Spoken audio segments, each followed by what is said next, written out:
बिस्मिल्लाहिर्रहमानिर्रहीम। खातिन हज़रात, मैं हूं अख्तर अब्बास और आप सबको मेरा सलाम पहुंचे। आयशा ने पूछा, सर आप university of management and technology में कब पढ़ाते रहे, किस साल पढ़ाया? बेटा मैंने वहाँ आगाज़ तो 2000 में किया था। उस वक्त मैं रोज़नामा नुआए वक्त में था और फूल का एडिटर था। मैंने तय ये किया हुआ था कि 10 साल मैंने वहाँ गुजारने हैं, लेकिन वहाँ मुझे 13 साल लगे। मैं अपने करियर में आमतौर पे ये सोच के चलता रहा हमेशा अल्हम्दुलिल्लाह कि मुझे कब कितने अरसे बाद कहाँ से कूच करना है या मूव करना है। इस प्लानिंग का हमेशा बहुत फ़ायदा होता है। वहाँ मैं स्पेशल ग्रेड में था नुआए वक्त में और 4 लोग थे इन स्पेशल ग्रेड में जो एडिटर्स होते हैं, तो अल्हम्दुलिल्लाह आई वाज एडिटर देयर। उसके बाद कोई और जगह थी नहीं, ऊपर चीफ एडिटर थे और वो ज़ाहिर है ही वाज द ओनर। मजीद निज़ामी साहब की बात कर रहा हूँ। तो जब आप अपनी किसी भी शोबे की पीक को टच कर लेते हैं तो उस वक्त आपको फिर चाहिए कि अल्टरनेटिव पे चले जाएं। और मुझे अल्टरनेटिव ये मिला कि मैं उर्दू से अंग्रेज़ी में शिफ्ट हुआ और कुछ वक्त मुझे लगा सिर्फ सीखने में, और उसके बाद मैंने कॉर्पोरेट के ट्रेनिंग्स लेनी शुरू कर दी और यूएमटी में पढ़ाना शुरू किया। यूएमटी उस ज़माने में सबसे मॉडर्न, क्योंकि प्राइवेट सेक्टर में ये थी, बाकी तो सरकारी सेक्टर की यूनिवर्सिटियाँ थी, प्राइवेट सेक्टर में ये बहुत इनिशिएटिव वाले थे और इन्होंने लम्ब से बड़े प्रोफेसरों को तोड़ा और हाईली पे करते थे। मुझे याद है एक सब्जेक्ट का मुझे उस ज़माने में, मैं 2000 की बात कर रहा हूँ, 25,000 रुपया पे किया करते थे और मैं नॉर्मली सेकंड टाइम पे सब्जेक्ट लेता था। यानी नुआए वक्त का जॉब पूरा करने के बाद तो शाम को 3 घंटे का, जो पहला मुझे याद है करियर डेवलपमेंट वर्कशॉप उसका नाम होता था, तो उसमें सारे बीकन हाउस और मुख्तलिफ इंडस्ट्रीज़ की लड़कियाँ लड़के होते थे जो बीएस कर रहे थे और शाम में करते थे। ज़ाहिर है उन्हें अपनी ज़िंदगी में आगे बढ़ना था, एक एक्स्ट्रा डिग्री चाहिए थी और यूनिवर्सिटी ने ये उनको सहूलत दी थी। तो 6 बजे हम स्टार्ट करते थे, 7, 8, 9, 10 बज जाते। तो बाद में वो अक्सर लड़के लड़कियां कहा करते, सर हम तो थके हारे आते हैं अपने अपने डिपार्टमेंट से और अदारों से, तो यहाँ आके हमने सिर्फ खाना पूरी के लिए आना होता था कि चलें हाजिरी लगाएंगे, डिग्री मिल जाएगी। पर अच्छा, इनफैक्ट जब आप तैयार होके जाते हैं जहनी तौर पे, जिस्मानी तौर पे, इंटेलेक्चुअली, तो मैंने उस ज़माने में असूल बनाया था कि अगर मुझे 3 घंटे का लेक्चर देना है तो मेरे पास कम से कम 9 घंटे का मटेरियल होना चाहिए। फिर मैंने वहाँ ऑर्गेनाइजेशनल बिहेवियर भी पढ़ाया, लाइफ एंड लर्निंग भी पढ़ाया और एक सब्जेक्ट और था। 2002 में मैंने नुआए वक्त को छोड़ा तो फिर मॉर्निंग की मैंने क्लासेस वहाँ लेनी शुरू की यूएमटी में, और अल्हम्दुलिल्लाह उसके साथ ही मुझे फिर रफ़ा यूनिवर्सिटी का भी मौका मिला, फिर पंजाब यूनिवर्सिटी का मौका मिला। 2004 में मेरा ख्याल मैंने यूनिवर्सिटी ऑफ लाहौर पे रेगुलर ज्वाइन कर ली।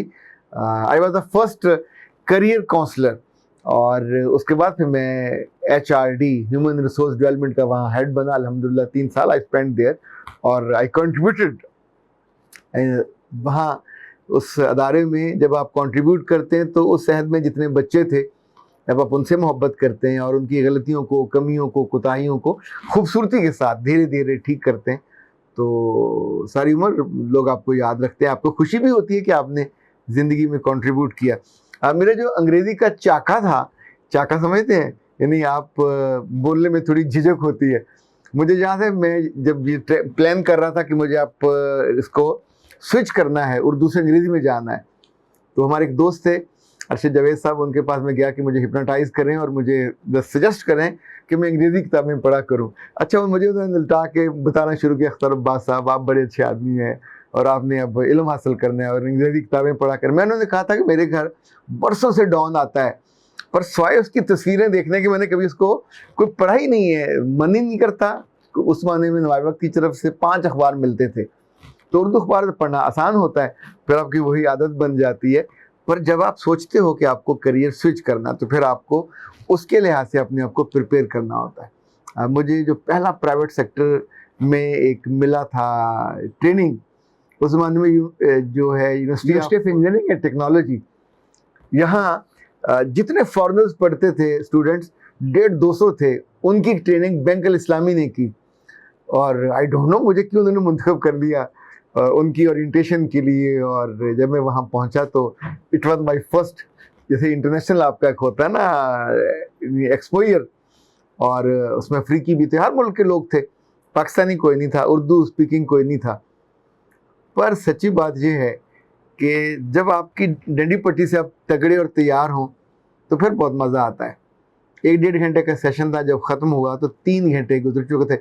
डॉक्टर ज़फ़र नून साहब मुझे याद पड़ता है, एंड ही वाज कोऑर्डिनेटिंग, वो उस इदारे के डायरेक्टर भी थे तब, यंग थे, अब तो माशाल्लाह बुज़ुर्ग हो गए होंगे। अच्छा, उस 3 घंटे में आई इंजॉयड अ लॉट। और जो सामने लोग थे, मैं बिजली चली गई तो मैं स्टेज पे टांगें लटका के बैठा हुआ था और उनसे ऐसे मतलब फर अंग्रेज़ी बात कर रहे थे जैसे मैं अपने अब्बा अम्मा से सीख के आया हूँ। पर ये जब आपने करना हो कोई काम तो फिर आपको इसी तौर पे करना चाहिए। वो हिप्नोटाइज होने से मुझे कोई फ़र्क नहीं पड़ा था।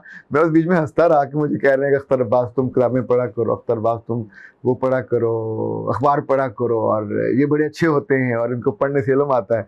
तो मैंने बाद में हंसते हुए कहा कि मुझे लगता है खुद ही को ज़ोर लगाना पड़ेगा। ये हिप्नोटिज़म तो मतलब एक कुछ और काम कर सकता है, जो इंसान के मन में जो इल्म की तरफ जो शाहरा के दरवाजे। आफ्ताब साहब ने वो इनोसेंट जो हमारी फल वाली वीडियो थी उस पर कमेंट किया कि नाशपाती खाने से एक दफ़ा मुझे नज़ला हो गया था। अल्लाह के बंदे, एक दफ़ा तुम्हें नज़ला हो गया था तो नाशपाती वो होगी, ठंडी होगी, फ्रिज से निकाल के खाई होगी, या मुमकिन है कुछ और प्रॉब्लम हुआ हो।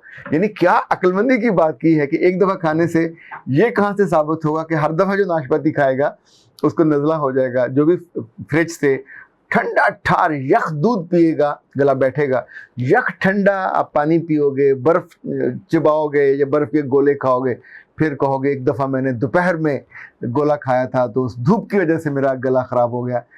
इनफैक्ट हम किसी एक वजह से, किसी एक हादसे से या किसी एक वाक़े से ज़िंदगी को असूल फ़राहम नहीं कर सकते। एक दफ़ा तो सच बोलने से बंदा सच्चा नहीं हो जाता, एक दफ़ा झूठ बोलने से भी बंदा झूठा नहीं हो जाता, और एक फल खाने से नज़ला होने से वो मर्ज़ उस फल के दाम नहीं लगाया जा सकता। झूठा होने के लिए आपको दसियों झूठ बोलने पड़ते हैं, फिर आप पक्के पीढ़े झूठे बनते हैं। इसी तौर पे सच्चा बनने के लिए आपको मुस्तकिल आदतन और बाई चॉइस सच बोलने होते हैं। फिर लोग कहने लगते हैं कि ये असगर सच्चा है, और इससे जब भी बात करें इसकी वैल्यूज़ में से है, इसकी घुट्टी में से है, इसकी माँ ने या जिसने भी इसको घुट्टी पिलाई वो सच की थी। अब्दुल्ला अब्दुर्रऊफ साहब ने लिखा है कि लड़कियां जो फ़नून सीखने सिखाने के अलावा उनको पेरेंटिंग भी सीखनी चाहिए और साइकोलॉजी भी सीखनी चाहिए। जी अच्छा है, मुनासिब है। और सबा ने कहा कि सर आप बिल्कुल ठीक कह रहे हैं, कुछ लड़कियों को तो मालूम भी नहीं होता इस मसले का, वो ज़िंदगी गुजार देती हैं और इस मसले का उन्हें इल्म नहीं होता, वो अपना नसीब समझ के बहुत सारे माह साल ज़ाया कर देती है। ये ठीक बात है बेटा, अवेयरनेस इसी चीज़ का नाम है कि जब आपको इल्म ना हो तो फिर आपका नुकसान हो जाता है। अगर किसी को इल्म हो तो फिर आप किसी ऐसे मौके पे गाइड ज़रूर कर देते। मेरी बड़ी ख्वाहिश है, पहले नहीं थी, अब हौली हौली बन रही है कि इतना बड़ा मुल्क है और इतने शहर हैं और माशाल्लाह करोड़ों लोग हैं, तो इनमें हज़ारों तो अख्तर अब्बास होने चाहिए, और ये वो लोग हों जो पूरी सिंसेरिटी के साथ अपने अपने डिस्ट्रिक्ट्स में, अपने अपनी जहाँ वो जीते हैं, लोग उनके पास आएँ, उनसे मोहब्बत करें, उनकी बातों को फॉलो करें, उनसे पूछें। और ये कोई होना बहुत मुश्किल नहीं है, अनहोना नहीं है। आप सोचते हैं तो कोई ना कोई रास्ता निकल आता है। मुमकिन है कुछ अरसे बाद हम मेंटोरिंग के और इस तौर पे काउंसलिंग के किसी एक कोर्स का भी करें, क्योंकि बहुत सारे लोग चाहते हैं कि वो वैसा बने, पर वैसा बनने के लिए इट्स ए लाइफस्टाइल। आपको वैसा फिर डिसेंट और मोहब्बत करने वाला और सच्चा बनना पड़ता है। ये नहीं हो सकता कि आप मीठा खाएं और दूसरों से कहें मत खाना, और आप जिस तरह से ज़िंदगी को बताना चाह रहे होते हो आपको वो जीना भी पड़ती है।